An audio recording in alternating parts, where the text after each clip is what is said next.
In this video, we're going to look at ratio, and more specifically, simplifying ratios and change from ratios to fractions. If you're revising, you can pause the video and have a go at questions 1 to 3. Okay. The first ratio we're going to try and simplify is 18 to 24. We'll just talk about two ways of doing this. You can spot a common factor and divide through by that. So I know 2 goes into both of them, so I'm going to divide by 2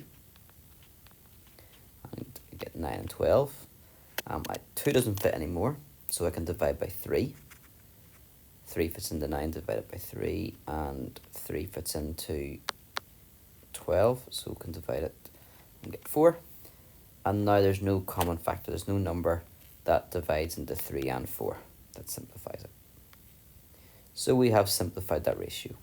You might like to use the little arrows, saying that you have divided this side by 2, and then you've divided by 3, and whatever you do to one side, you need to also do the same to the other side. So if you like that, that's maybe quite hard to read, but that you can do that if you want to, but it's not essential.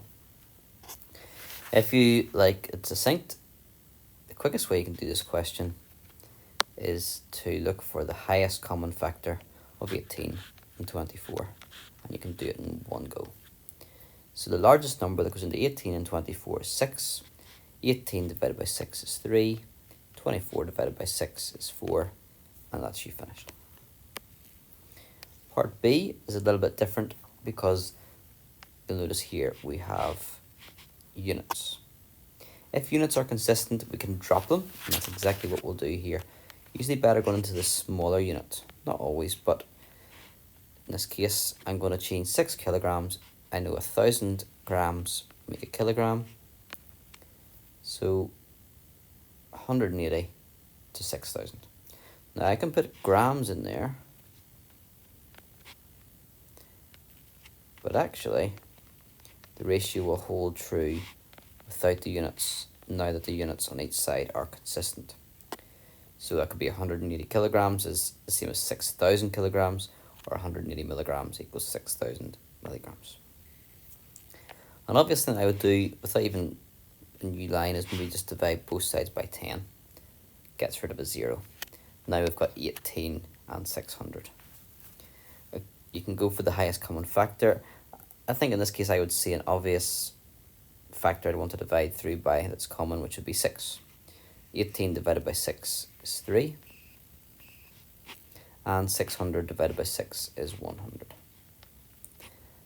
And actually I have found the highest common factor of what was left there, because there's no number that divides both into 3 and 100. So that is it simplified. In part C, we've got 4/5 to 3/4. A simplified ratio should be whole numbers, so we need to actually scale this up.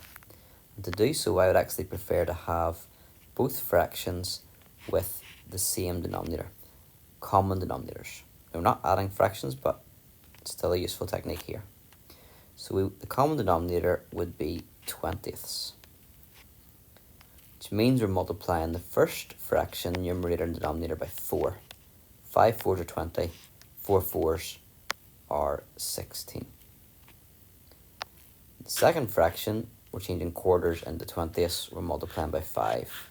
4 5s are 20, 3 5s are 15.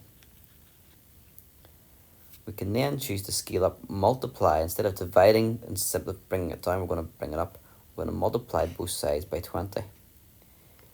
16 over 20 is 16 divided by 20, essentially.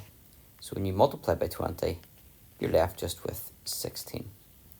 And similarly, on the right hand side, we've got 15 divided by 20, and if we multiply that by 20, we're left with just 15. Still check, there could be numbers that simplify here, but we've got factors of 3 and 5, factors of 2, 4, 8. This is fully simplified.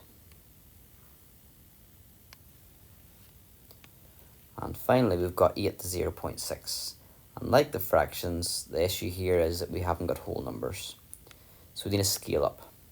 A simple way is just to think, right, if I've got to 1 dp, I can times by 10. And that's going to make that 6. Do the same thing to the left-hand side, sorry. And we'd get 80. That gets rid of the first issue, which is the decimal. And then we need to look and see, right, can this be simplified? Is there a common factor? We can divide by 2.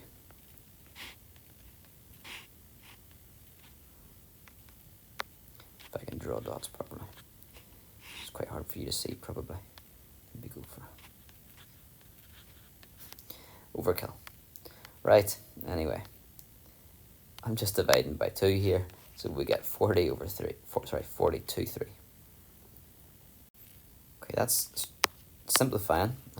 Now I could have looked at some fractional questions. So in a registration class of 30, 6 study PA. Write down the ratio of those who study PA to those who do not. So in the ratio, I suppose we've got a left-hand side and the right-hand side, and it's important to make clear what is what. So what I'm saying is, on the left is PA, on the right is not PA. You need to be very clear to get the right way around. So 6 study PA, so that's 6 people can go on the left hand side. And then on the right hand side is not PA. How many don't study PA? Well, if there's 30 in the class, that's the remaining 24. I'm going to be left with no space to simplify this ratio. There should be space for you, it's just this is clumsy on the iPad. You're looking for common factors. Highest common factor is actually 6 itself. We can divide through both sides by 6. And we get not 1 to 6, but 1 to 4. And number 3. Number 3 here, we are asked to write the following ratios in the form 1 to n. This is not simplifying. Simplifying would lead to having whole numbers. When you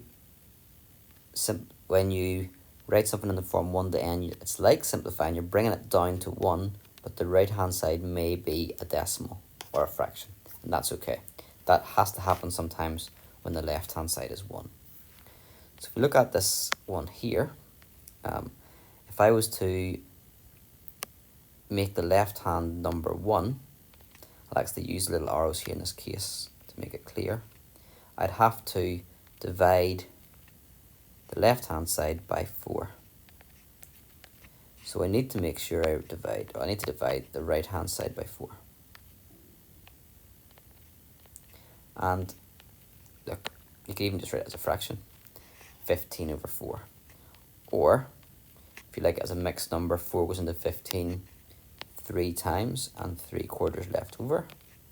Or maybe now you can identify, you know what, 3 3/4 is the same as 3.75. So I prefer that you write down one of the last two as your final answer. 1 to 3 3/4 or 1 to 3.75. Finally, part B, we've got 9 to 6. Now 9 and 6, you can see there, they've got factors of 3. If you're dividing by 3 or dividing by 9, warning bells there if you're going to stay in decimals. I think keeping it in fractions would be better. The left hand side is 9. I've written divide by 9 because I want to get from 9 to 1. So 9 divided by 9 gives me that 1. And 6 divided by 9, I'm going to write that as 6 over 9. And it wouldn't be my final answer, but instead of doing that as a division, I can simplify that fraction. 6/9 is the same as 2/3. So your answer is 1 to 2/3.